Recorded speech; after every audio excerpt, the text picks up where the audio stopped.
Sayyidina Umar Al-Khattab radhiyallahu anhu, dia ni dari segi dia agak kurang secocok dengan Khalid bin Walid radhiyallahu anhu. Bukan apa, tapi dari segi politik, dari segi pentadbiran, agaknya Sayyidina Umar ni dia melihat Khalid bin Walid ni tidak sesuai dengan arah tujuan politik Sayyidina Umar radhiyallahu anhu. Sehingga kan bila dilantik sahaja Umar sebagai khalifah Islam yang kedua menggantikan Abu Bakar, antara perkara yang pertama dilakukan oleh Umar ialah dia memutuskan surat kepada Khalid bin Walid, yang mana surat itu mengandungi pemecatan Khalid bin Walid sebagai panglima tentera pada ketika itu. Dan sedangkan ketika itu Khalid bin Walid sedang mengepalai tentera muslimin yang sedang berperang di Syria. Namun Khalid bin Walid ni dia menerimanya sebagai seorang sahabat.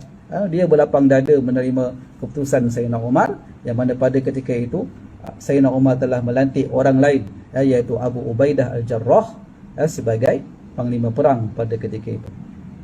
Khalid bila dia terima surat tersebut, dia simpan dulu.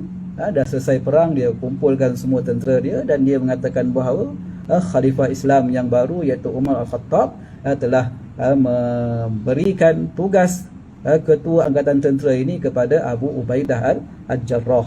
Lalu pada ketika itu Khalid mengucapkan satu ucapan yang cukup terkenal dalam sejarah, tercatat dalam catatan sejarah, di mana Khalid mengatakan bahawa ana lam uqatil li ajli Umar wa innama uqatil li Rabbi Umar. Aku bukan berperang untuk Umar. Aku bukan keluar berperang kerana Umar, tetapi aku berperang kerana Tuhan Umar, iaitu Allah Subhanahu wa taala. Baik, begitulah hebatnya para sahabat Nabi. Dan kita pun sebagaimana para ulama, sebahagian para ulama menyebut antara hikmah Sayyidina Umar memecat Khalid bin Walid, kerana pada ketika itu sudah ada mula kedengaran bibit-bibit khurafat di mana di kalangan mereka masyarakat Islam yang hidup pada ketika itu yang bukan daripada kalangan sahabat, mereka mengatakan bahawa Khalid ni bila dia mengetuai sesuatu angkatan tentera mesti menang. Perkataan mesti menang, seolah-olah kemenangan itu bergantung kepada Khalid. Jadi Umar melihat ni satu situasi yang bahaya, yang boleh memberikan kesan kepada ketulusan akidah tauhid umat Islam.